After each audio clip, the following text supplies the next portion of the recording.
Hey folks, how's it going? This is Iron Seagull here, and happy Throwback Thursday! Since The Sims turned 20 this week, I thought I'd talk about the story of how I got into The Sims.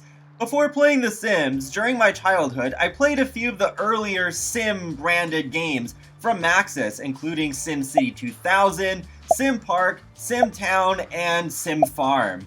While many started playing The Sims since the day it came out, I was a little late to the party. 2001 was when I was introduced to The Sims. One day, when I was invited over to a family friend's house, she introduced me to the game on her computer. I don't remember if I had heard of The Sims before then. Even though the game was already extremely popular, I was only 11 years old at the time, and back then the internet wasn't, well, what it is today. So the rock I was living under might not have been too big if I didn't know of the game before. What I do remember, though, was seeing that Sims House Party loading screen and being immediately intrigued. Livin' Large and House Party were the two expansion packs out at that time, and she had both of them. At first, I couldn't quite wrap my head around what this game was all about. Even compared to the previous Maxis games I played, this felt different. The only thing I could compare it to was RPGs, because of the aspect of leveling up skills and moving up in your career, and maybe in hopes of getting that mansion on the hill.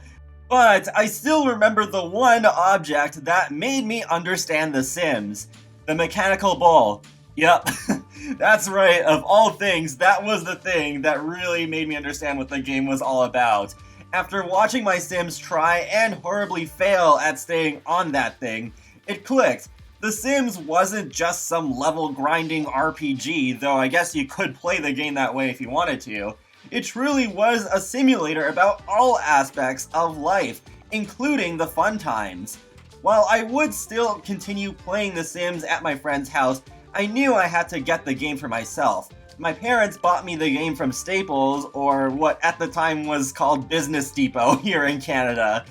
I did not get Livin' Large until years later, since I recognized House Party as what got me into the game, so I knew I needed House Party for sure. And it turns out I started playing The Sims at a great time. I got one of my other friends into The Sims, and he ended up telling me how he heard from a magazine that there was an expansion pack coming out soon called The Sims Hot Date, and it allowed our Sims to leave the house for the first time and head downtown.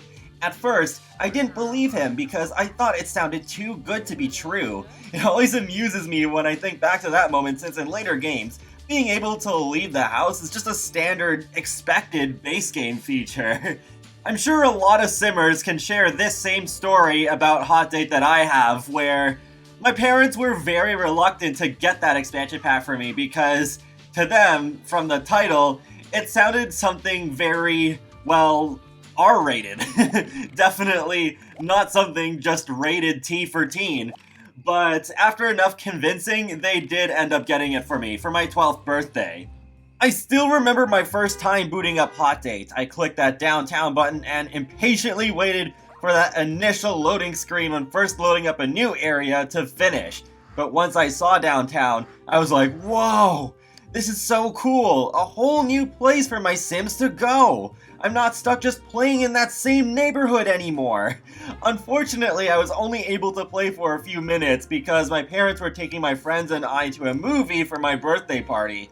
But later that night, I went right back into the game and got to experience dating, shopping, and restaurants among other things for the first time ever in The Sims. There was also one funny sort of experience that I had with The Sims 1 where it seemed like the game was lining up with what I wanted at the time, because one year my parents and I went to Costa Rica and I really enjoyed my time there, and it made me think on the plane ride back, like how cool would it be if I could go to a tropical location on vacation with my Sims, and well, just a few months later, The Sims Vacation came out. And yeah, it just felt like they somehow knew what I want, even though I was not communicating that to them at all. So, just like, I don't know, this is some weird telepathic communication. They know what I want! A similar thing happened with the next expansion, Unleashed, which even today is still my favorite expansion pack in the whole franchise, not just The Sims 1. I was thinking about how fun it would be if my Sims could own pets, and soon enough, Unleashed did not only that, but also made each home neighborhood far bigger than they were before, as well as crop farming. My dad surprised me with the pack after he came home one day from shopping since he knew how badly I wanted it, and playing Unleashed for the first time gave me the same feelings Hot Date did. I also want to share a funny sort of thing that I did whenever I played The Sims 1 as a child, because whenever you travel to one of the other sub-neighborhoods like Downtown or Vacation Island or Studio Town, you'd be presented with this loading screen where it would basically kinda show your sim traveling to their destination. For example, there's this loading screen here which you saw earlier when you traveled to downtown where you go in this cab, and to me it just really implies that the cab is going really fast, really fast. So I imagined that my Sims were literally traveling at that speed to go downtown, and it would just be chaos because they're going so fast. So my Sims would I would just imagine them being thrown around all over the place, being like, whoa! And I find that hilarity was at its peak, especially with The Sims Vacations loading screen when you go to Vacation Island, because it's not just a cab, it's an entire cruise ship going to the island. So, yeah, it's just like even crazier to me to imagine a whole cruise ship going that fast and Sims being thrown around and such. As weird as that sounds, I guess it made sense to me as a kid, especially because of the cartoony nature of The Sims. But The Sims 2 was where I started developing my playstyle, and since I was in my mid-teens at that time, it made sense that things would change compared to when I was still a child. As the build tools got more sophisticated and technical, I realized building was not really my thing. I preferred making a variety of different characters and living out their lives, telling their stories. Thankfully, the Create a Sim and The Sims themselves also made huge advancements over The Sims 1, so it helped lay the foundation for how I still play The Sims games even today. During the days of The Sims 1, I rarely created my own families. I usually played as the pre-mades, like the newbies, the goths, Michael Bachelor, and Claire Charming. Now it's the complete opposite. I almost always play as the Sims that I've made myself, and I don't really care too much for the pre-made families anymore. With The Sims 2, I had a realization not just about the game itself, but also what it meant to me. Creating Sims and living out their lives was working as a creative outlet that other games don't really offer to me on the same level. As I was growing up, I knew I was not into math or science. I preferred more creative avenues, though it was more towards writing, as my grades in visual arts were, well, not that great. Most of the video games I play are more action-based and linear, while The Sims is very open-ended, allowing us to take the game in many different directions instead of working towards a final boss battle where the game ends afterwards.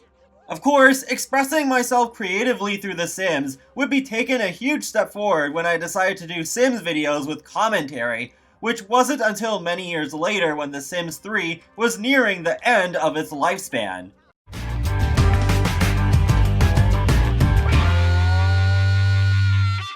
Even though I've been playing video games since I was about 3 years old, I still never imagined video games to have such a huge impact on my life, especially with The Sims. I still can't believe sometimes what I get to do today. I can't believe that I've actually met many of the developers behind The Sims, which is now my all-time favorite franchise.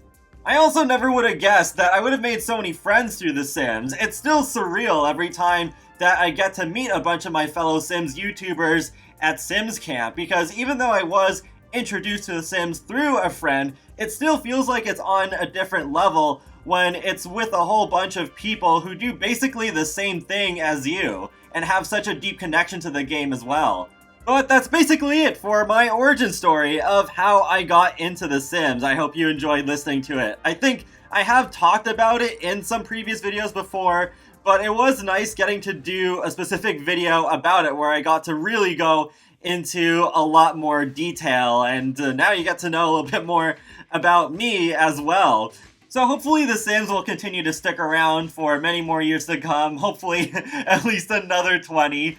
Wow, that just made me really imagine just being an actual elder playing as an elder in The Sims, like 8 or 9 or 10 or something.